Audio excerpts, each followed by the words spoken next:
Welcome back. Meet Your Authors Forum. And joining us now is Mr. Lanre Olushola. Welcome. Let's welcome him, please. I'm going to quickly introduce him. Mr. Lanre Olushola is popularly called the Catalyst. He's regarded as Nigeria's #1 life coach. He is an alumnus of Harvard Business School and an Asset UK certified life coach. The Catalyst is the author of this book titled The Money Book. Thank you. Mr. Olushola, thank you for joining us. Thank you very much. We'll just take a short introductory statement from you, and then we'll move on. This book simply captures the psychology and the mindset of the rich and the poor. I go back to it as a reference point. You know that it's not you that wrote a book when every now and then you go back to it as a reference point. So I didn't write the book. You know, he wrote the book through me.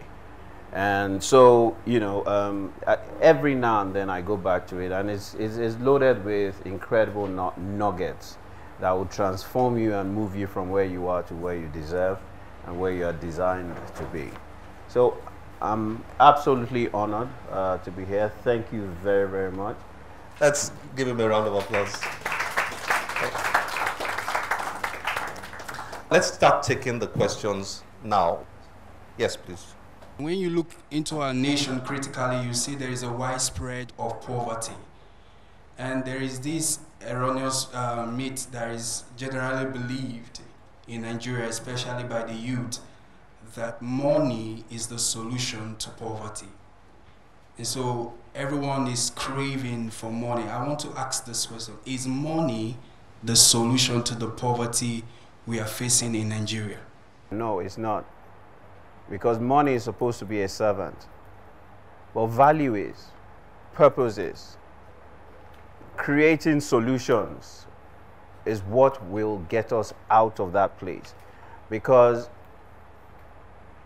if each and every one of us understand that we are created to solve a problem, and we know the problem we are created to solve, and we connect with the people that have that problem that we're created to be their solutions, and we invest our lives to solving those problems, then money will chase us. So the challenge that I find is many people are busy trying to chase money, not creating value. And so it's about value. People don't pay for anything that does not solve a problem that they have. So money in itself, and chasing after money and being enslaved by the pursuit of money in itself, is not the solution. It is finding purpose, it is creating solutions, it is solving problems that will take us out of this place. My question is to Ms. Akin-Kugbe. I want to know the balance between savings and investment. Okay, so how much should one hold? How much should you keep as cash? And how do you know where to balance? How do I know how much money I will need to hold, or can I just invest it all and just trust that, you know, things will go well? Budgeting is very critical. We haven't talked about budgeting. How much do you earn and how much do you spend? We need to actually sit down and write down how much comes in and how much goes out. It's that difference that you've got to prioritize and allocate.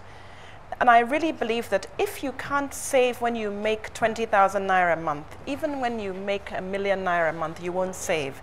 It's not about how much you make, it's how much of it you're able to keep.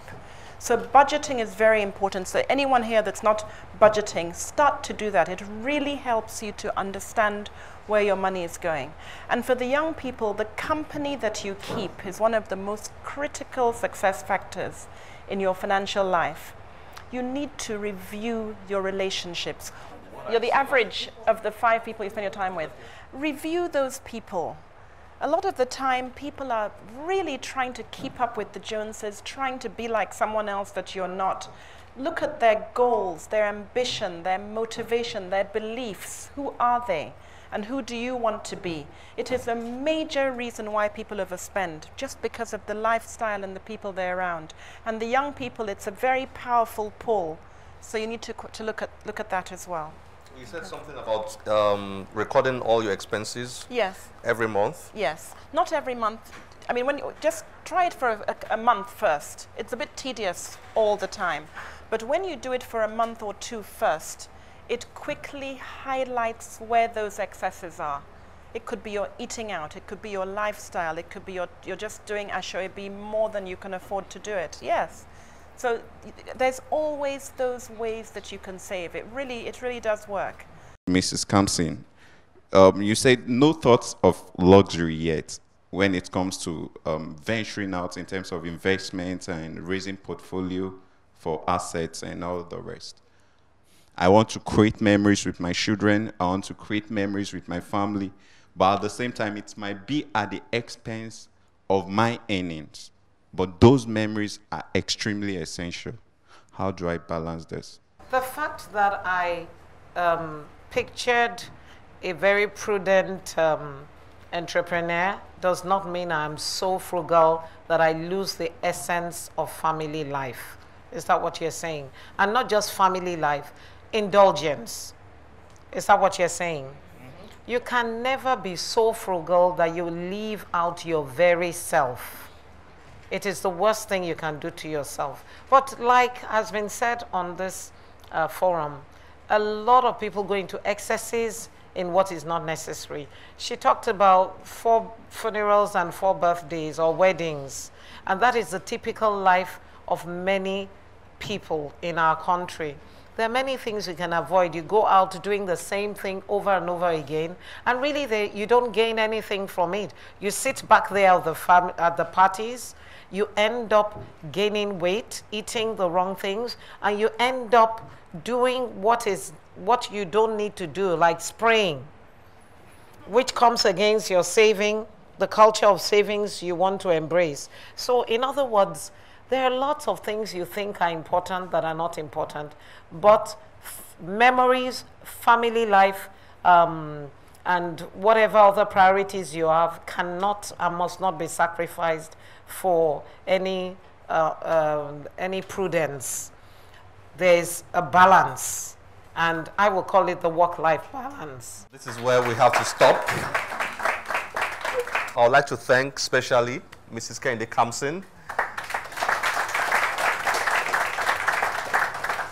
Mrs. Nimi Akikungbe, and Mr. Lanre Olushola. It's important I let you know that they didn't just come here as authors, but they've also supported this whole gathering because of a passion to encourage a reading culture in Nigeria. So I also want to thank all of you for coming. You've been wonderful guests, wonderful participants. It's been a pleasure hosting you. Nice to have you here. And also would like to have a few people whom I want to share their experiences here after we are done here. Thank you very much for joining us. Nice to have you. God bless you.